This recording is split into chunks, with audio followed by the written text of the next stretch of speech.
This is an examination of the hidden human condition. This is the Hidden Killers Podcast with Tony Bruschi. Talking still with Lauren Matthias of Hidden, a true crime podcast, about the Daybell case. Lauren's going to be our on-the-ground correspondent for the Daybell trial, for the Lori Daybell trial coming up here in a few weeks.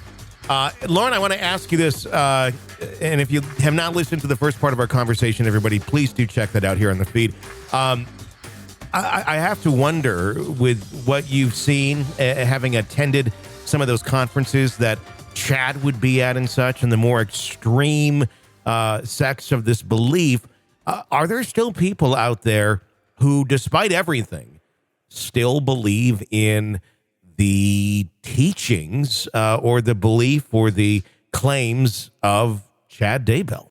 You know, I interviewed one of Chad's good friends who had his same belief system, who fully believed in Chad and his visions and his dreams.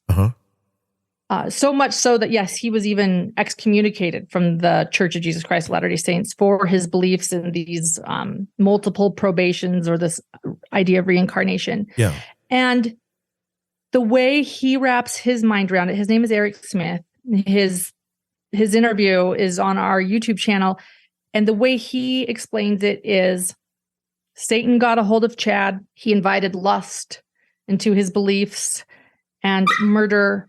But you cannot deny that Chad had the gifts he did and that he could see beyond the veil and discern who was light and who was dark. So it's sort of, to me, and I heard Eric out, but to me, that's sort of mental gymnastics. Yeah. You know, here is this man who did some really evil, horrendous things. We're talking child murder. And yet we'll say that he did these bad things and, you know, some darkness came into him and he took it too far because he let lust in. But he did have these gifts, you know. So in that sense, yes, Eric said to me, you cannot deny that Chad has these gifts to see beyond the veil. He was still saying that well after the children's bodies were found in his yard. Wow. It's another question that I have about all of this as we get closer and closer to Lori's trial date here.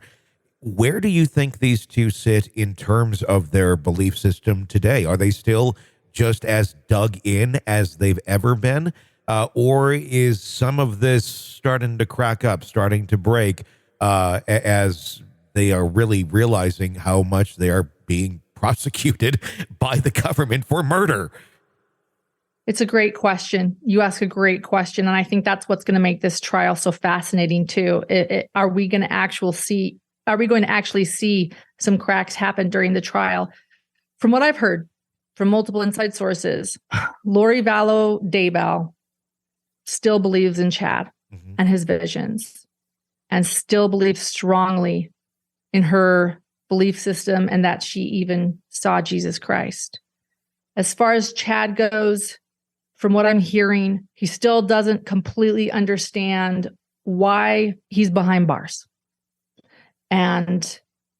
But I don't believe that he is thinking that Lori is the goddess he claimed to say she was. I think he's more likely to turn on her right now than she is on him, which I think with the severance in their trials definitely gives him the upper hand. Sure. You know, it would be nice if she could see him testifying and saying, you know, or it wouldn't be nice, excuse me. I think we'd more likely see cracks if he testifies or he saw that he was going to throw her under the bus, because from what I can tell, he's ready to throw her under the bus. And I don't know if Lori's ready to throw him under the bus. Sure.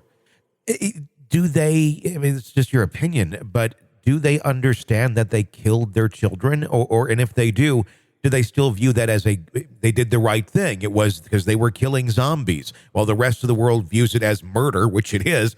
Are they still thinking, well, yes, but we had to do it. There was no choice. This was our mission, our duty as the people that they were in their belief system.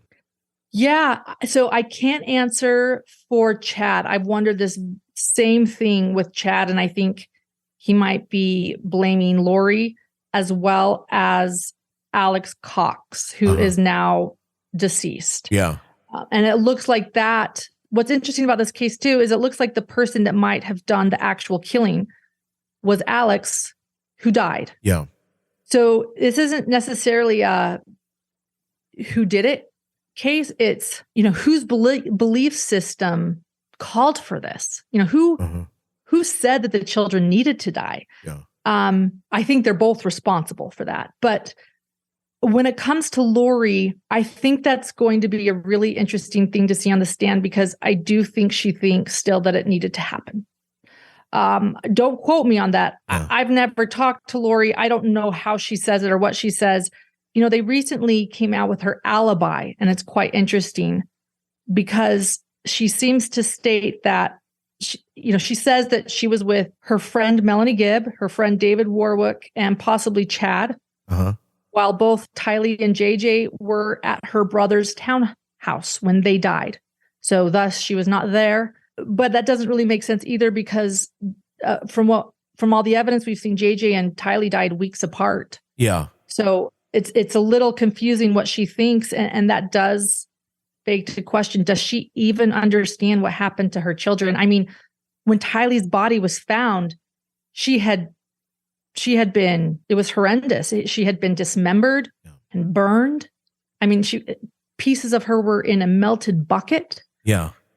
I don't know if Lori is fully grasping what even happened to her own children. I know she knows, it seems like she knows they're dead. Yeah. Well, this is something I can tell you. So my husband, John, was on the Netflix documentary. Yeah.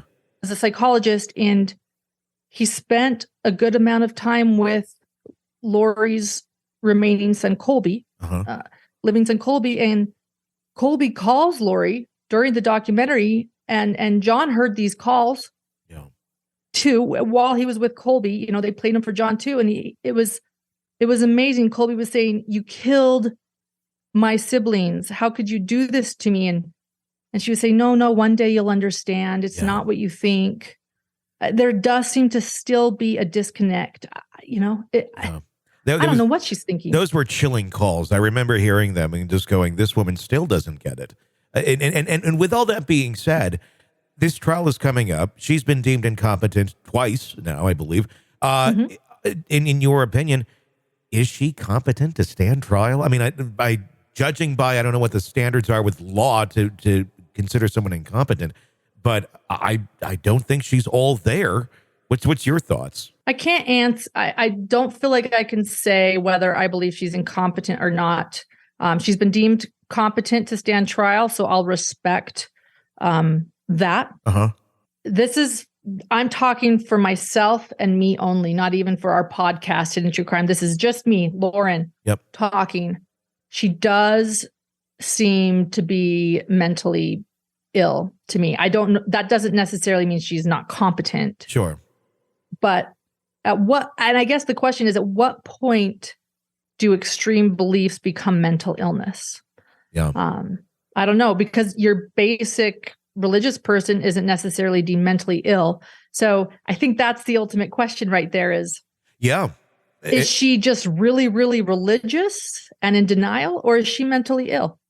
Or is she, some people think she's completely faking it, and doesn't believe anything. I do believe that she believed wholeheartedly in Chad Daybell's belief system. And I do think it was his belief system that she followed. Yeah, I think she did too. I think she still subscribes to it. And it's going to be fascinating seeing this trial. Yeah, but I'm not excusing her in any way saying that. No.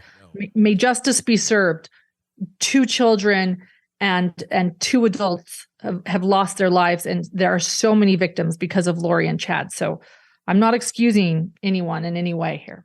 This is an examination of the hidden human condition. This is the Hidden Killers podcast. With Tony Bruschi. Laura Matthias, thank you for joining us of Hidden, a true crime podcast. She's also going to be with us in the coming weeks, every single day, covering the trial of Lori Vallow Daybell on the ground in Idaho, reporting to us on the happenings from inside the court as she is there. Excited to get that one-on-one inside look at what is about to go down with this case.